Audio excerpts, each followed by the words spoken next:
Hello guys, my name is Anna and I'm a Ukrainian, and I have decided I will vlog daily from my country Ukraine since the start of this awful war with Russia. And in my daily videos I try to update you on the important real-life situation in Ukraine, and also I try to answer your questions, to clarify facts from our background, our history. And I'm always glad to introduce you to some things, and many of you have asked me about Ukrainian ecology, so I decided we'll go out to the shores of the river Styr, our local river that does not look really good, but I'm still happy we have it. We don't use it actively in our city life, but it's a nice place to talk about our ecology in Ukraine. And before that, I will introduce you to the river. So this is our river Styr. In the past, as the majority of the rivers, it was much bigger, stronger, and people know how to spoil nature. And we don't use it normally in the city.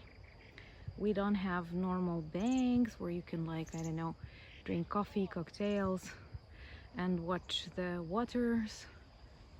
So it all looks very wild. It's not dirty. Some people like swimming there. I don't, because it's very muddy. Not sand, but mud. And actually all this place was once a swamp. This is the end of our local central park we have been to together, and people like to come here for some willows, for some coffees, I don't know, to eat. And today it's pretty warm and it's likely to rain, and this is how it all looks. We have fish here, we have beavers here, maybe some other small water swimming animals. On the other side is a village, but people have started building houses there, and it's not very smart, because when it's getting wet in spring and the snow melts, that side can have floods. And I don't know if I will be able to show you. This is a very old Ukrainian tradition. They put crosses with ribbons for protection. So on the other side they are called figures, figury, and many of them are in the western part of Ukraine, and we believe that they protect us. So maybe I will show you some local plants and we'll continue about the ecology. These yellow flowers, it seems to me we call them żabki or frogs, and they are very common in my region. And you see the grass is really green, and also often you can find mint and clover. And I don't know if you enjoy this kind of nature, because it's nature inside of the city, and I can come across something bad, but hopefully not. And clover, I like this one. It's pretty fat, and the bees are flying, and cattle likes it. And this is also very like typical plant children play with, and you do it like that. And I know stupid things, but you know, people often enjoy stupid things. And I know many of you told that you're looking for clover leaves, and we know about that tradition, but it's not that widespread here in Ukraine. I'm trying to introduce you to a bird. They are very popular. They live in the park in pairs, and you know, it's kind of dangerous to stand under the bird, but in Ukraine we believe if she does something to me, you know, like you can guess, it brings money. But anyway, this is a very popular running zone in the park, and some birds on the trees, but they are hidden. Aha, you can see one there. And anyway, greetings from the Ukrainian birds.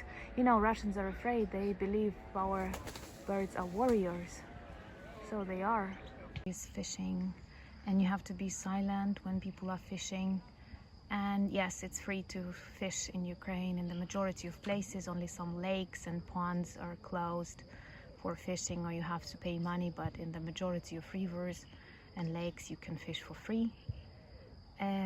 As long as I'm here, he did not manage to catch anything, but he's very persistent, and he noticed me, so let's just see the surroundings and I will continue.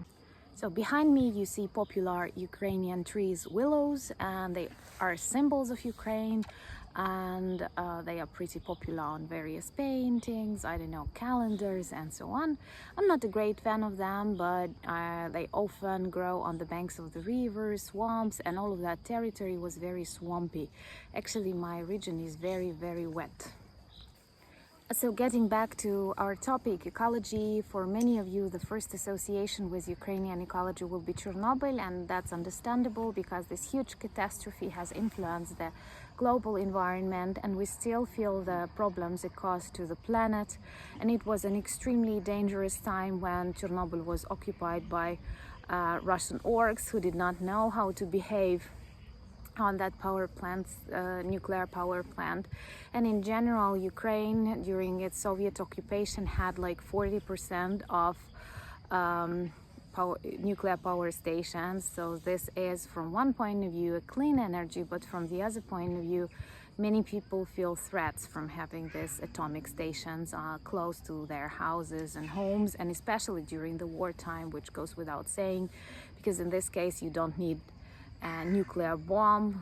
It's just enough to do something bad to that power station, and from time to time Russians threaten to do that. In general, I think that Ukrainian ecological problems are pretty similar to global, and of course we have waters that are polluted, we have air that is polluted, we have deforestation, and in general the level of Ukrainian environmental consciousness is pretty low, but in comparison to some, I don't like this term, but once again I will use it, post-Soviet Republic, it's getting better because there are lots of international funds, grant programs that encourage people to think, and I see more and more information, which is each decade, how important, for example, forests for the trips of animals, for their natural habitats and so on. But I was surprised to learn that actually the area of forests on the territory of Ukraine is pretty big in comparison to many European countries, because somehow they have managed to deforest their territories long before Ukrainians started, and maybe various international and internal programs will stop us from doing that. Also, many zones, including mine and my region, was very damp, very marshy, and it was meliorated. And for example, this park I'm right now in, it is a victim of melioration because we had a swamp here. And I am against this kind of things because swamps are very important for the ecology, for the carbon dioxide something, and on the territory of Ukraine and Polisia, which is a very magical natural region, and I wish one day I could show it to you, but there are lots of rivers, lots of lakes, and lots of water, and it seems to me water is everywhere in the skies. And all these damp regions, they are not good for agriculture living, but they are important for nature.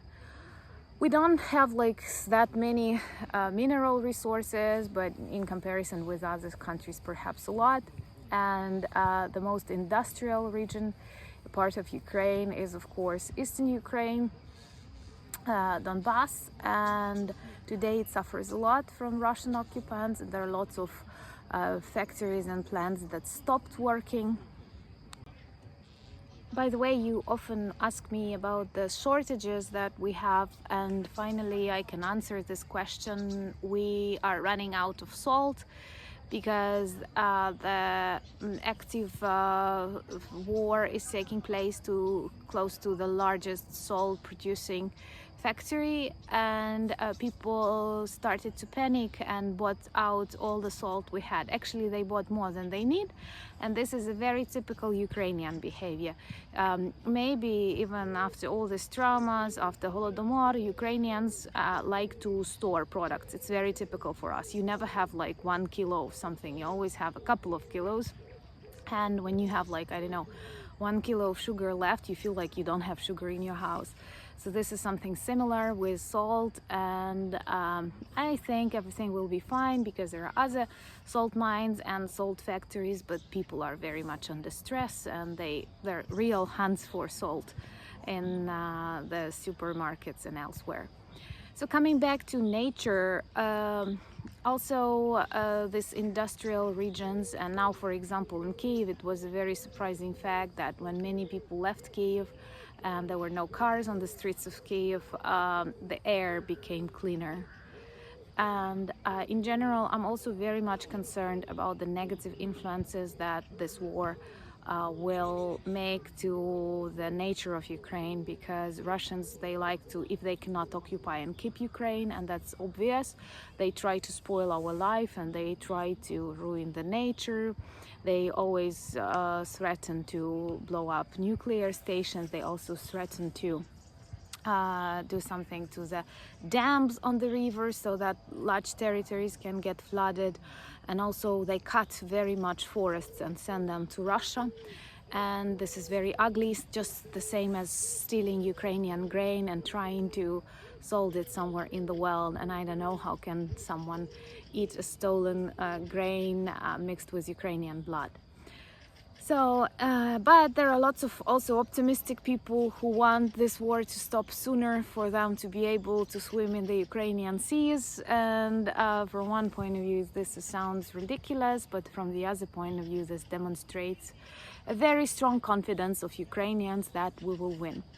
And coming back to the river I have introduced you, it was an important river, and Lutsk was a very important medieval city, and many people traveled down this river. And for me it was a surprise, like when you don't think in this old fashioned manner, but for centuries rivers were main roads actually, and the fact that your city has access to the sea or to the river was a very important element of its future. So for me, when I think about all these rivers and lakes that we have lost, I feel really sorry, because I cannot tell you that I'm super green and that I do everything right and I count my influence and my carbon footprint and so on, though I don't drive, but I can tell you that I feel very sad about the things that we have changed in nature. It's wrong. We have to adapt to nature, and I think it's not that difficult, and not to change it. That's why I'm not a fan of all these things that interfere into our environment. Anyway, this is a very green video looking at my background. I'm always glad to answer your questions, so feel free to ask me them. Also, you see lots of people walking behind me, and our parks became very popular among the people who moved from other zones, and you can meet lots of people and lots of dogs. I don't know why so many dogs of different kinds, and this is a surprise to me. Maybe people who live in capital have more like greater variety of dogs, because in Lutsk you can meet like 10, 12 various kinds of dogs, and here you can meet like 50. This is something that I have noticed, a positive thing that I have noticed lately in my city. Thank you for watching, thank you for buying me coffee, thank you for asking me questions, and of course thank you for your subscriptions. Slava Ukraini!